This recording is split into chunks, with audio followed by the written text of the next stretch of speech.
Your Humanities Half Hour is brought to you by the Northern Marianas Humanities Council.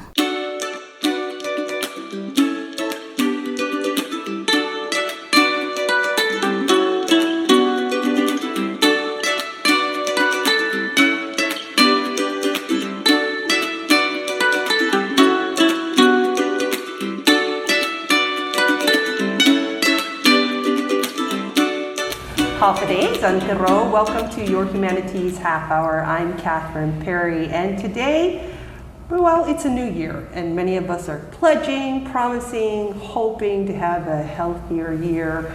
And for most of us, that usually means eating healthier and exercising more. But what about having a healthier year relationship-wise? Whether that be family, romantic, colleagues, friends.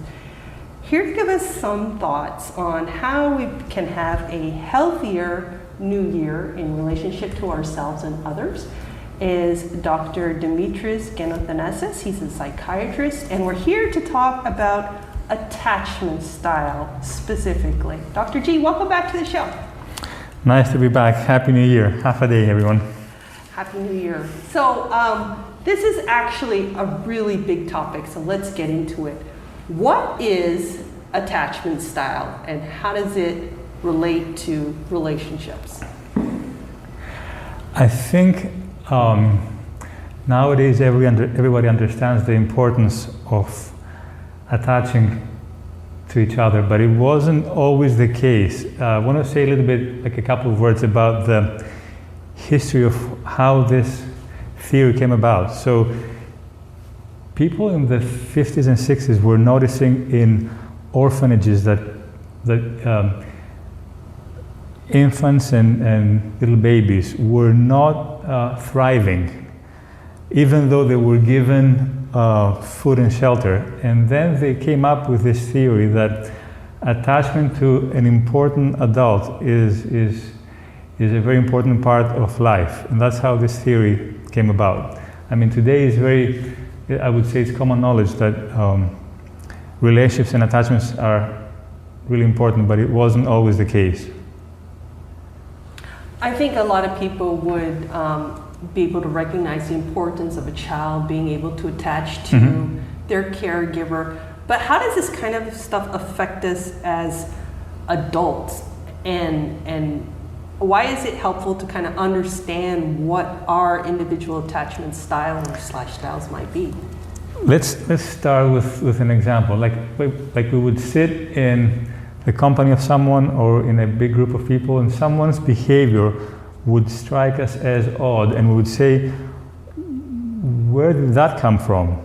Well, that came from some sort of a problem with attachment. So if our own behavior when relating to someone or a loved one's behavior strikes us as odd or inappropriate or out of context or doesn't really make sense, it usually is an indication that this person is not attached properly or ideally or securely.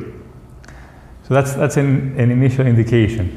So I think it's important to be aware of these different attachment styles in order to change oneself and to change the behavior of loved ones.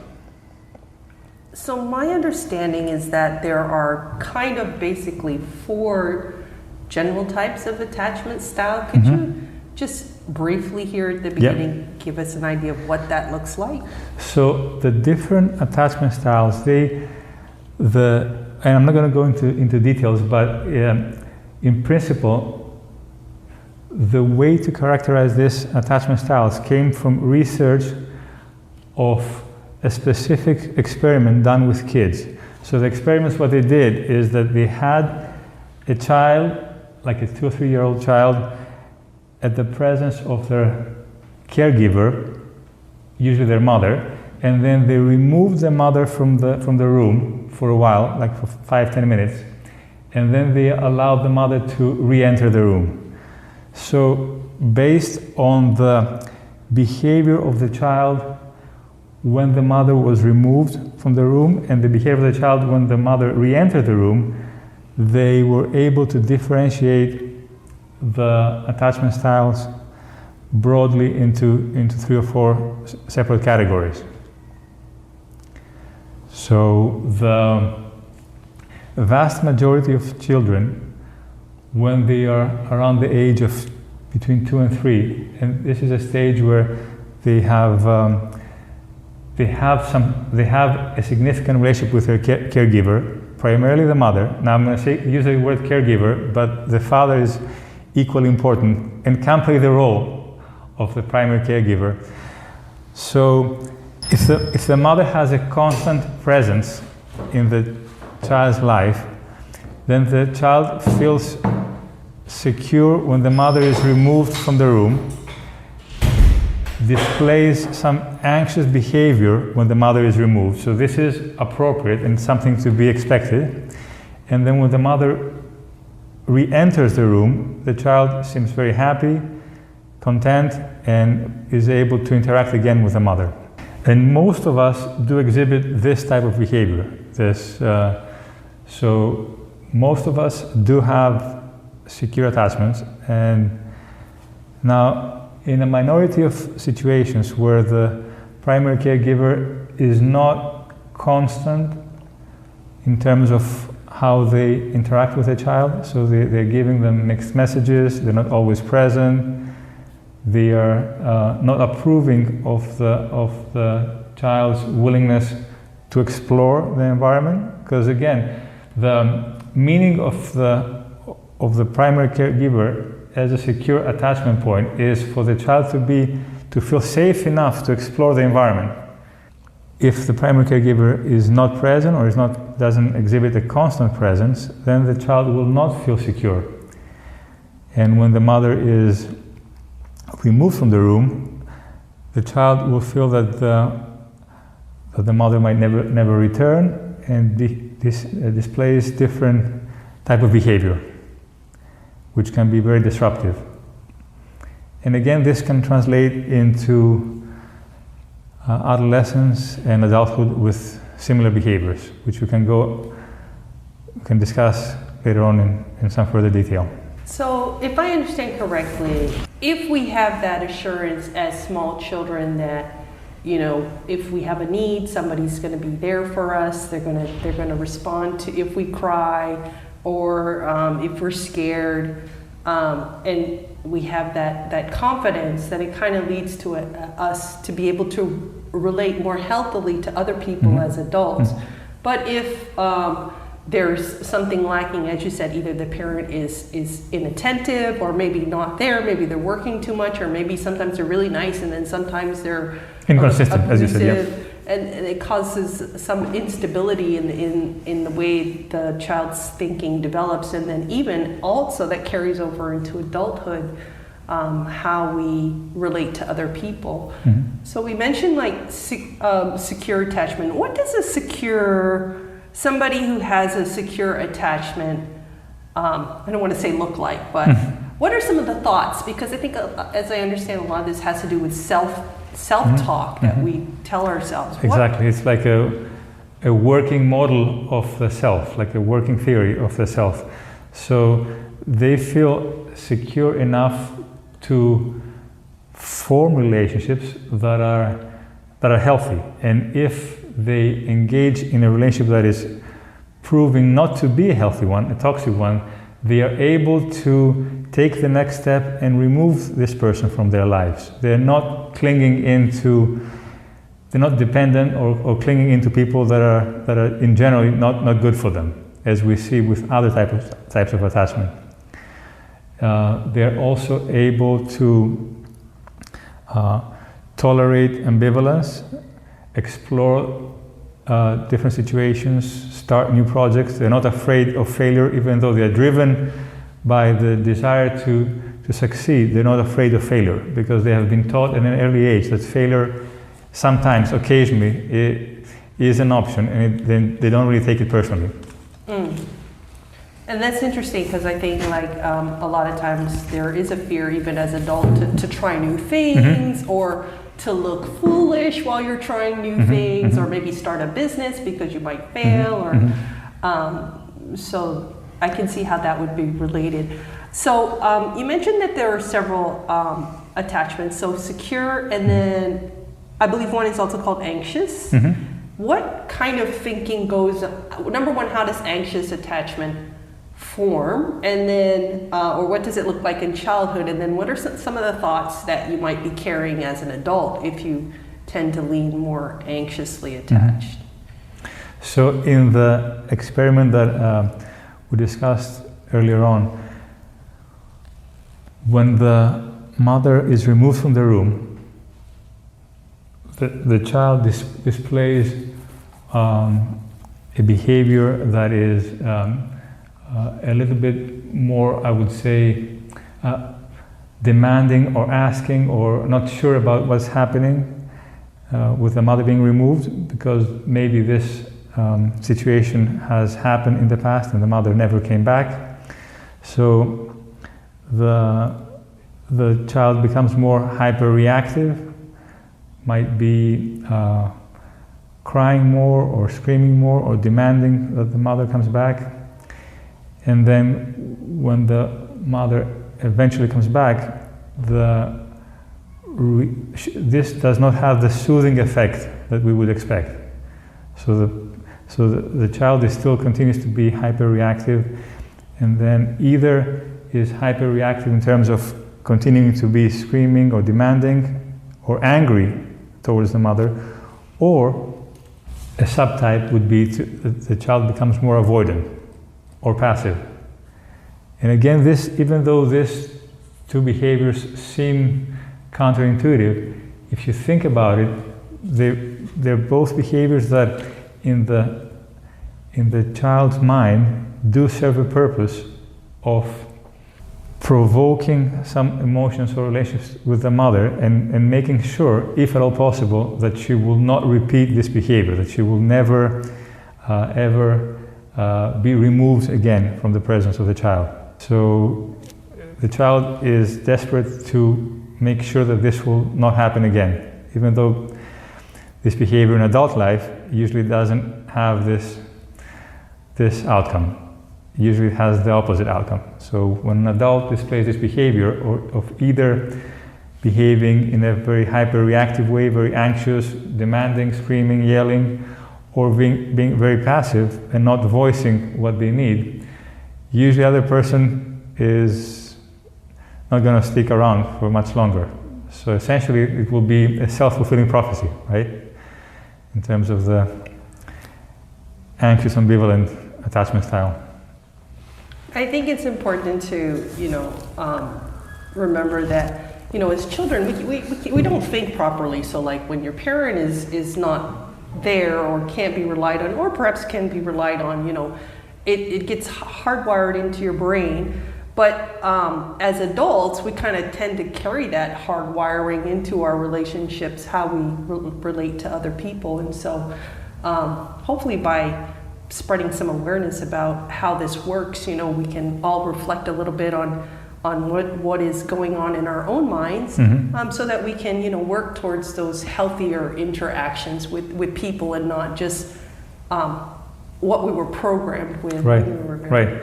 I think you raise a very good point, that I don't want this discussion to have like a sense of pessimism, that we're hardwired at the age of 2 or 3 and we can never change anything. If anything, I believe that people are always open, if they're willing, to new environments and new relationships, and if they want to, they can explore different styles of attachment. So the fact that their mother was not present at the age of 2 is not a good enough reason for present day's behavior, and it shouldn't be used as an excuse, because with the fact that using psychological terms is very common nowadays, people tend to use these things as an excuse. Oh, I'm allowed to scream, yell at each other because my mother wasn't there when I was 2 years old. So, and again, as you mentioned, there are 2 ways of thinking about this attachment styles. we either tend to think about it in terms of ourselves or in terms of others. It's easier to see it in other people. we tend to think of ourselves as very secure and of others as very insecure. Yes, we are perfect, are we not? And this is the first sign that something is wrong. All right, well, when we come back, we're going to talk more about these attachment styles and all towards having healthier relationships in the new year. We'll be back after this break. I Northern Marianas Humanities Council bula guinahanya puri historian Marianas dan kultura. Sinyon soda esisihanan formasyon gi zon mami website nmhcouncil.org pat bisita gi YouTube pat Facebook. Guajalokwi diferentes klasen leblu na sinya un fan. I Northern Marianas Humanities Council has uzura todo I experiencia tautau. Did you know that you can donate up to $5,000 to the Humanities Council through the CNMI Education Tax Credit Program? Donations from individuals and corporations qualify and can be used to offset your local wage and salary tax, BGRT, and earnings tax. Call our office at 235-4785 to see how you can support humanities programs in our community and obtain a tax credit for your donation. Sizu Usmaasi, Olomai, and thank you.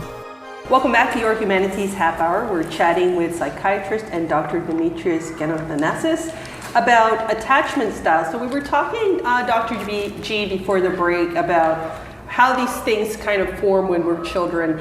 What are some of the, if you have an insecure, what they call an insecure or maybe slightly out of balance attachment style, what are some of the self-talk that goes through our minds as adults that might be an indicator like, maybe I need to reflect a little bit on what I'm thinking when I'm interacting with other people. I mean, really, it's a wide, like, I'm not good enough. Mm-hmm.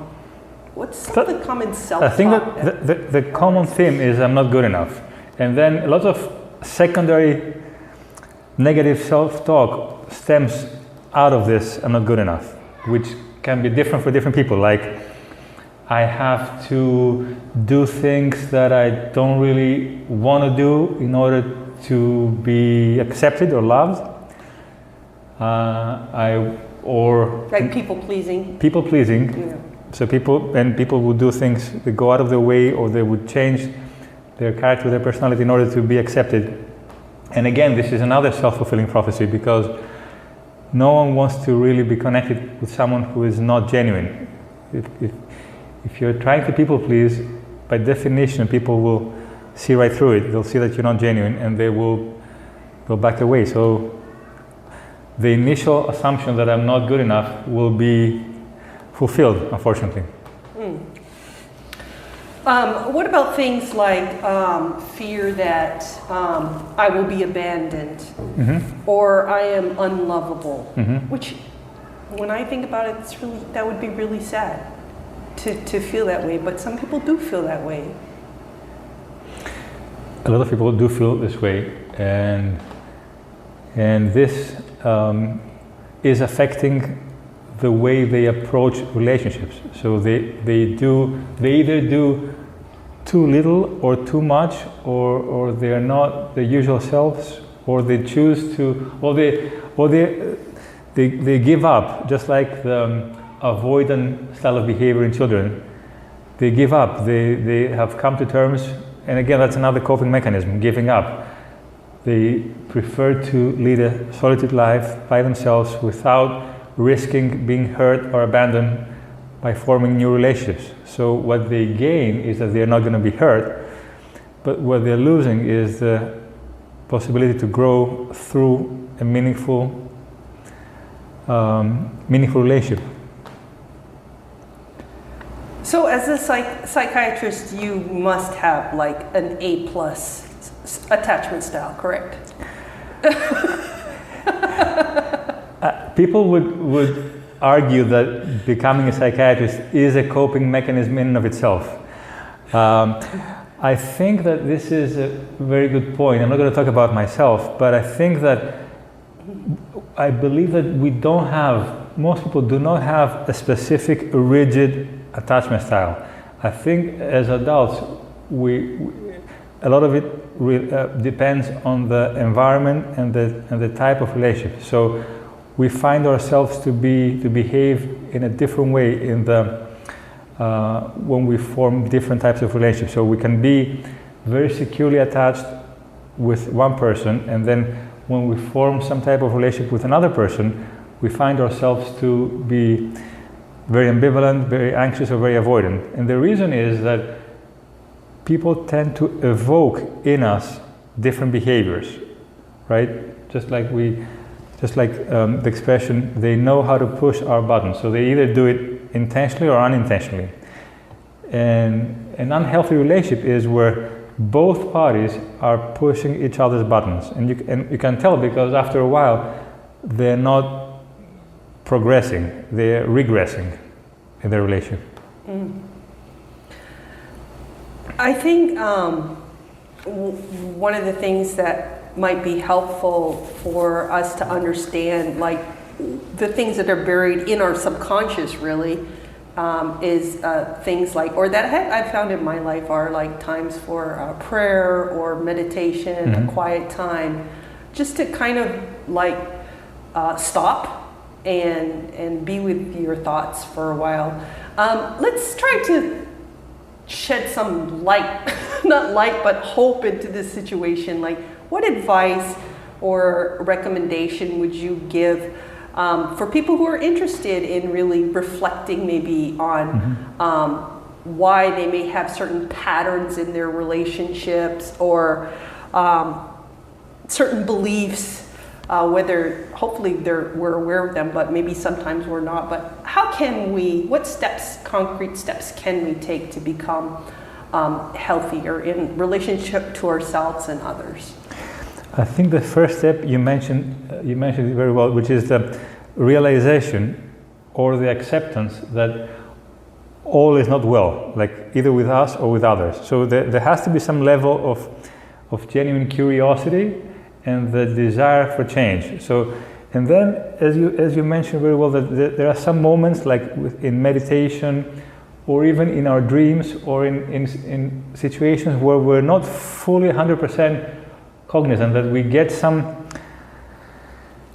enlightenment, so to speak, of what's really happening. So we might get some information when we least expect of it, but we have to be available to ourselves to realize what's happening. And then once we realize that there's something that's happening that needs to be corrected, we can take a step back in relationships that are important in our lives. And instead of being impulsive or reactive, we can do some debriefing, I would say, so to speak, either with the other person or with ourselves. Like after a heated argument, we can allow some time to pass, and then we can first sit with ourselves and say, okay, what happened here? What was the point that I was trying to make? What was the other person trying to achieve? And maybe have this discussion with the other person. Again, with a person that is important in our lives. I wouldn't invest time and energy in having these discussions with everyone, but with the important people in our lives, I think it's important to take some time. And again, we think that we're hardwired, but we're not. There's room for change. And as long as there's the willingness and the desire to change, there is hope. And I like one of the things you said earlier in our chat about how these attachment styles developed when we were young, and most of us are imperfect, but it's that history could be the reason for the way we are, but it's not necessarily the excuse. Exactly. And like you said, it takes a willingness to change. It's really hard to change because most of us feel we're okay or we're right. Where do we find the courage to do that? There has to be some sort of motivation. Either things are not working in our current relationships, or we want a significant relationship to be better. So there has to be some motivation. If we're not motivated, we're not going to do it. We're not going to, because we need to look into us and look into others. So if we're not willing to put in the energy and the effort, it's not going to happen instantly, overnight. I wanted to talk about just briefly one more thing, and that's a little bit related to like trauma when we're very young, because I can imagine that having a traumatic young childhood would definitely impact the way a person relates to other people. That's a very good point. And essentially, if you look at this, other types of attachment, essentially they all represent some form of a trauma. And the worst trauma is the one that is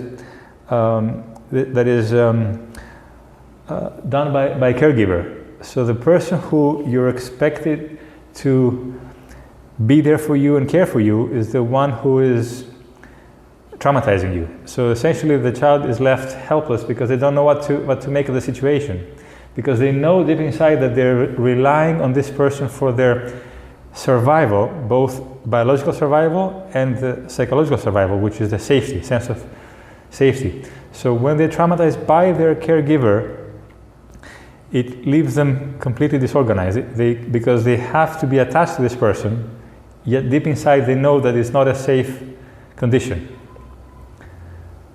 So this, I would say, a trauma by a caregiver is probably one of the most difficult ones to overcome.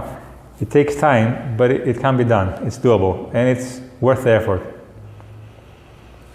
Could you close us out with some encouraging words for those that might be interested in looking into this more, and for considering whether they would like to make the effort to really improve their relationships by learning about their own attachment style and what are maybe some of the negative self-talk that they need to change? Is there, I know we've been pretty, I don't want to say dire, but realistic in our chat today, but can things really get better? I think things definitely can get better as long as we have the willingness and the desire to make things better. And again, we can learn things by looking up things online, but we can learn more things if we participate. Like if we try ourselves to make our relationships better. And sometimes if we're not able to do it ourselves, it's okay to turn into a mental health specialist like a psychologist or a psychiatrist to give us just an initial guiding as to where we should be looking at, or give us some explanation or initial, to shed some light, as you said, as to what's happening with us. Dr. G, I really want to thank you for indulging me in chatting about this topic. That it was interesting when I brought it up. I was like, I'm not sure anybody will relate to this, but you're like, everybody can relate to attachment style. So I really hope our listeners have gotten something positive or something to think about in our chat today. Is there anything else you'd like to add before we go? Thank you so much for inviting me. I think attachment is everywhere. People are hardwired to be attached. So this is very relevant. And thank you so much again. Thank you, and hope you have a great new year, a great year full of healthy relationships. I hope so too for everyone. We've been chatting today about healthy relationships and attachment styles with psychiatrist Dr. Dimitris Gerothanassis.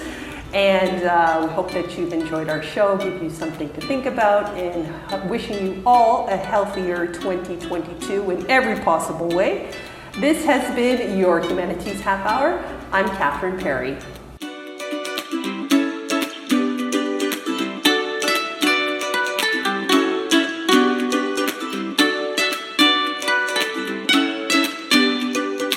This program was supported by a We the People grant awarded to the Northern Marianas Humanities Council from the National Endowment for the Humanities. Any views, findings, conclusions, or recommendations expressed in this program are those of the participants and do not necessarily represent those of the National Endowment for the Humanities or the Northern Marianas Humanities Council.